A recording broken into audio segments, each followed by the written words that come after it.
Nasib sial dialami oleh remaja berusia 19 tahun asal Padang Pariaman, Sumatera Barat.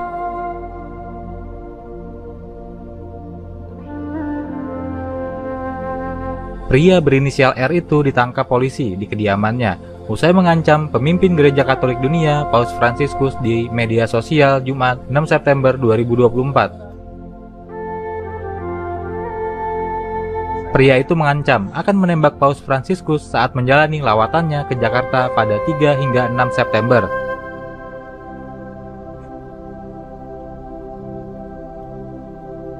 Penangkapan itu dilakukan oleh tim Opsnal Gagak Hitam Polres Padang Pariaman bersama tim Siber Mabes Polri. Awalnya, tim polisi melakukan penelusuran terhadap akun TikTok atas nama Rengga Sawaldi.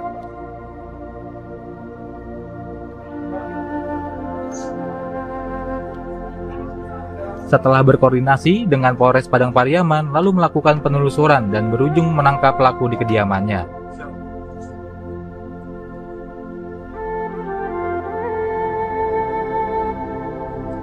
Setelah ditangkap, pelaku mengatakan bahwa dirinya hanya iseng untuk melontarkan kalimat pengancaman di media sosial. Mengakui hilaf, salah, berpijak dalam bermedia sosial, ya. Jangan diulang-ulang ya. Iya, kita punya agama, kita pertahankan agama kita, jangan sampai jangan hina agama orang lain. Haleluya, haleluya, haleluya. Assalamualaikum warahmatullahi wabarakatuh. Salam Aki. Aku kabarkan Injil keselamatan. Bapak Ibu kasih Tuhan, ketemu lagi dengan saya Evangelis Avraham Effendi Usman. Bagaimana kabar Bapak Ibu semua? Tentu luar biasa. Nah saudaraku, para pencinta Injil Habagen, bagaimana tanggapan saudara semua setelah kita sama-sama menyaksikan cuplikan video yang baru saja kita lihat sama-sama, yang baru saja kita dengar sama-sama, yang baru saja kita simak sama-sama? Apa yang Bapak Ibu dapatkan dalam cuplikan video tersebut? Mari kita pergunakan komentar kita dengan bijak. Mari kita pergunakan jari-jari kita dengan bijak. Biarlah lewat komentar kita, banyak orang senang ketika membaca komentar kita. Banyak orang dibangkitkan semangatnya. Lebih-lebih lagi, ada orang yang bisa termotivasi lewat komentar kita Bapak Ibu. Makanya mari pergunakan komentar kita dengan baik, komentar kita dengan bijak, sehingga orang yang membaca semangatnya itu dibangkitkan.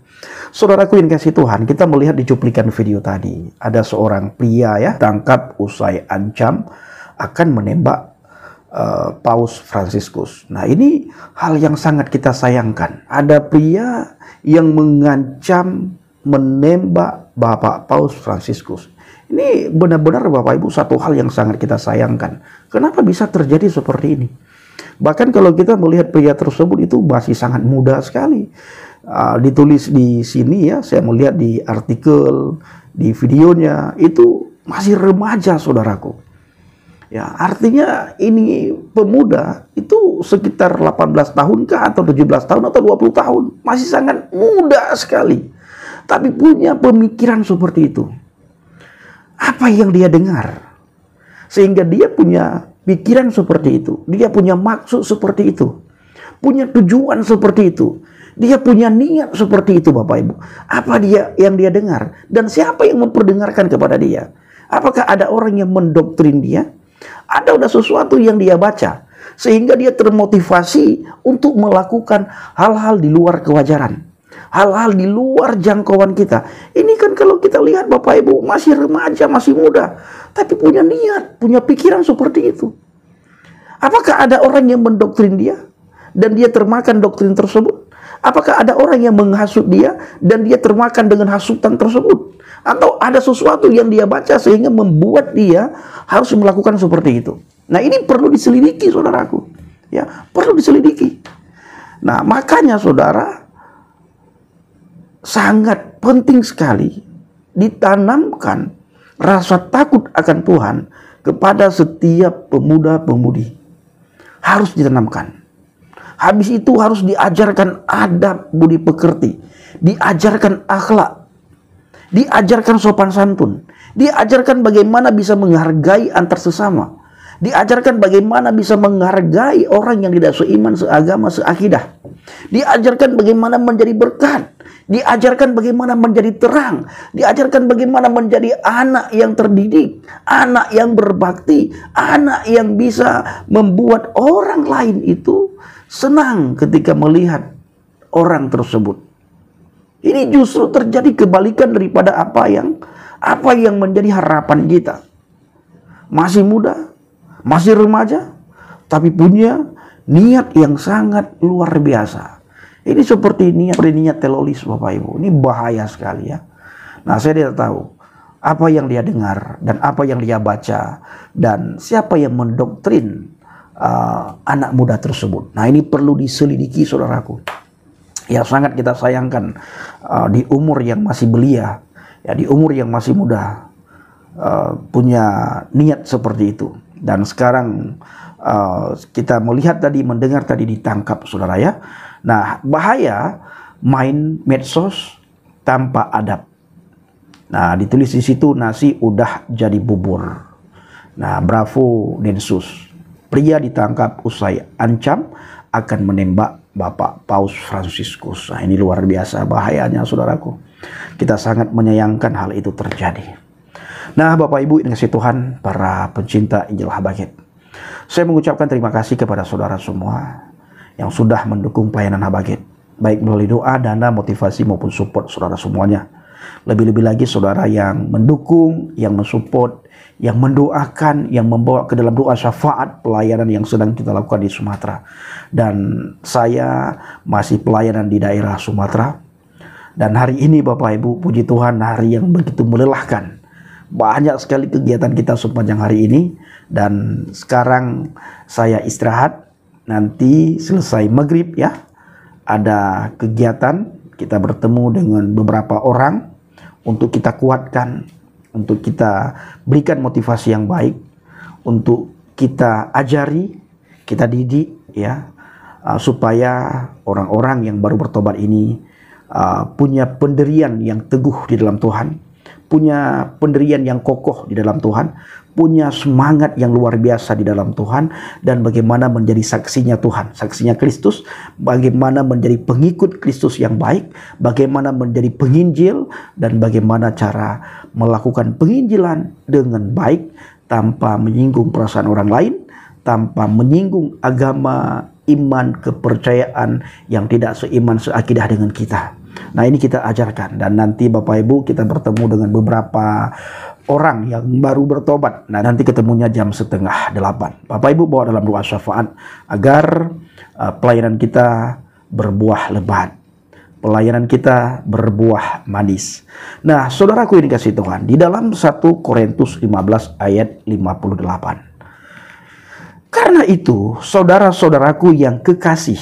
Nah, karena itu, saudara-saudaraku yang kekasih, berdirilah teguh, jangan goyah, dan giatlah selalu dalam pekerjaan Tuhan. Jangan goyah dan giatlah selalu dalam pekerjaan Tuhan.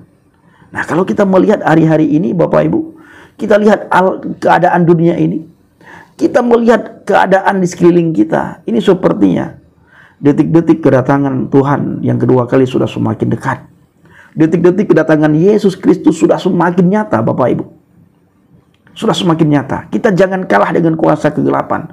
Kuasa kegelapan sekarang bukan lagi mereka berjalan, mereka sudah berlari mencari orang-orang yang bisa dia jangkau untuk menjadi pengikutnya. Nah, kita jangan kalah dengan kuasa kegelapan.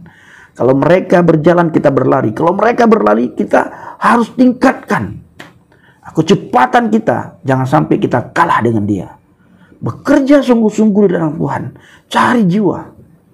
Menangkan jiwa untuk kemuliaan Tuhan. Beritakan Injil. Beritakan kabar baik. Beritakan kabar sukacita. Ceritakan man huwa Yasu'a, siapa itu Yesus Kristus. Kenapa dia harus hadir dalam wujud manusia. Kenapa dia harus mati di atas kayu salib. Dan bagaimana dia setelah mengalami kematian. Apa yang dia lakukan. Ceritakan bagaimana kebangkitannya. Ceritakan apa yang terjadi setelah dia bangkit. Nah, karena hari-hari ini Bapak Ibu, kuasa kegelapan memakai orang-orang tertentu untuk memperdaya anak-anak Tuhan di daerah pedesaan, di daerah pedalaman, di kantong-kantong Kristen. Mereka mencoba untuk memperdaya anak-anak Tuhan. Supaya anak-anak Tuhan ada di antara anak-anak Tuhan yang menyangkal Kristus. Ada di antara anak-anak Tuhan yang bisa dijangkau untuk dijadikan muridnya, untuk dijadikan pengikutnya. Cukup membaca sesuatu, lalu sah. Nah, di dalam iman kekristenan saya selalu katakan, iman kekristenan itu sangat mahal sekali. Jangan kita gadaikan. Iman kekristenan itu sangat mahal. Jangan dijual. Kita sudah dibayar dan ditebus oleh darah Yesus Kristus. Darah anak domba. Darah suci. Darah murni. Darah yang kudus. Makanya setiap orang yang mengikut Kristus, menjadi pengikut Kristus, menjadi murid Kristus, itu ada harga yang sangat mahal yang harus dibayar. Saya hari ini sering katakan Bapak Ibu, percaya kepada Yesus Kristus itu gratis. Tapi ikut dia, menjadi muridnya, itu sangat mahal harganya. Mahal sekali. Nah, oleh karena itu, jangan ada lagi di kantong-kantong Kristen, baik di Papua, di Ambon, Maluku, kantong-kantong Kristen di Manado, Minahasa, di daerah Toraja, daerah Tanah Batak, Karo, Nias, Mentawai, dan di daerah-daerah yang lain. Jangan sampai ada anak-anak Tuhan, pemuda-pemudi Kristen, pemuda-pemudi Katolik yang meninggalkan Yesus. Jangan. Maka dari itu, berdirilah teguh di dalam iman yang kokoh, di dalam firman Tuhan. Jangan goyah. Dan kita sebagai pengikut Kristus, sebagai anak Tuhan, harus giat selalu kerja dalam pekerjaan Tuhan. Harus giat. Nah, oleh karena itu, Bapak Ibu dikasih Tuhan, saya ada di Sumatera untuk penginjilan, untuk bersaksi siapa itu Yesus Kristus. Saya bersaksi siapa saya dulu. Saya bersaksi siapa saya sekarang. Saya bersaksi bagaimana kehidupan saya dulu, apa yang saya alami dulu. Sekuat tenaga Bapak Ibu, saya berjalan menurut pikiran saya. Sekuat tenaga, saya berjalan menurut keinginan saya.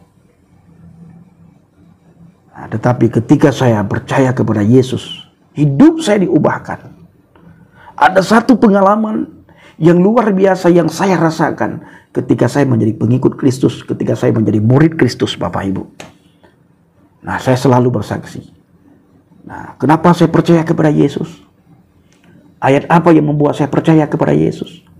Dan apa yang saya lakukan setelah saya menjadi pengikut Kristus? Apa yang saya lakukan setelah saya menjadi muridnya Kristus? Apa yang saya lakukan? Pergi, beritakanlah Injil. Ajarilah, didiklah, mentorilah. Nah, baru Yesus Kristus katakan apa? Aku menyertai engkau.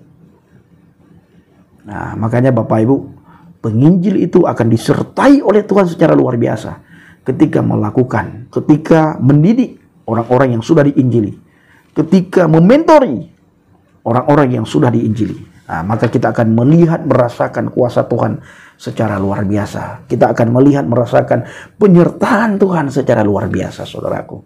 Maka dari itu, dalam kitab Korintus dikatakan, karena itu saudara-saudaraku yang kekasih, berdirilah teguh, jangan goyah, dan giatlah selalu dalam pekerjaan Tuhan. Nah, di dalam kitab Filipi, saudaraku, dalam kitab Filipi 1 ayat 21, firman Tuhan katakan, karena bagiku hidup adalah Kristus. Nah, bagiku hidup adalah Kristus. Bagi kita semua orang Kristen, hidup adalah Kristus dan mati adalah keuntungan. Tetapi jika aku harus hidup di dunia ini, itu berarti bagiku bekerja memberi buah. Jadi mana yang harus kupilih?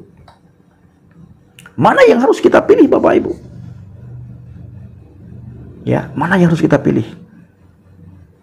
Hidup bagiku adalah Kristus, mati adalah keuntungan. Tetapi jika aku harus hidup di dunia ini, itu berarti bagiku bekerja memberi buah. Jadi mana yang harus kupilih? Nah, Bapak Ibu, Ayo, bekerja di dalam Tuhan dengan sungguh-sungguh.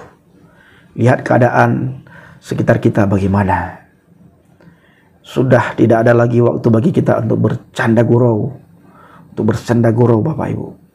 Ayo kita giat bekerja di dalam Tuhan, beritakan Injil, bersaksi. Ayo kita mencari jiwa-jiwa, Bapak Ibu. Karena firman Tuhan katakan, apabila kita tidak memberitakan Injil, kita akan dituntut. Ya, kita akan dituntut, Bapak Ibu, kalau kita tidak memberitakan Injil. Nah, saudara yang tidak ada waktu, setidaknya saudara bisa berdoa, mendoakan untuk kami yang melakukan penginjilan, mendoakan penginjilan yang kami lakukan, supaya jiwa-jiwa yang bertemu dengan kami itu diselamatkan. Nah, doakan supaya setiap orang yang bertemu dengan kami itu boleh percaya dan boleh mengalami Kristus, boleh dijamah oleh Tuhan. Nah, mari kita bergandengan tangan, bekerja sama dan bekerja bersama-sama di ladang Tuhan. Nah, baik saudara dikasih Tuhan, para pencinta Injil Habaget dan para pengikut Kristus yang setia. Sekali lagi saya katakan, sekali lagi saya mohon, bawa dalam doa syafaat Bapak Ibu semua pelayanan yang sedang kita lakukan di Sumatera. Nah, saya masih berada di Lampung, tapi tidak bisa lagi saya kasih tahu Lampung mana. Nah, kalau kemarin saya kasih tahu, ya, dari pagi saya kasih tahu. Nah, sore ini saya tidak bisa kasih tahu lagi Lampung daerah mana saya. Dan besok Bapak Ibu, saya melanjutkan ke daerah Palembang. Nah, di sana kita sudah ditunggu oleh beberapa petobat-petobat baru yang butuh penguatan dari kita. Nah, di samping itu kita juga mengajari mereka cara menjangkau, cara penginjilan. Saya mengajari mereka Islamologi dengan seminar, Bapak Ibu. Nah, di mana kita tempat di daerah Palembang nantinya, nah, ini juga kita tidak bisa kasih tahu saudara. Yang paling penting adalah Bapak Ibu bawa dalam doa syafaat. Nah, agar Indonesia dipenuhi dengan kemuliaan Tuhan. Terima kasih. Assalamualaikum warahmatullahi wabarakatuh. Salam Aki. Aku kabarkan Injil keselamatan. Bapak Yahweh Bishim Adonai Yesus Hamasiah. Ruah Kudus memberkati kita semua. Haleluya. Amin. Salam murtadin. Terima kasih.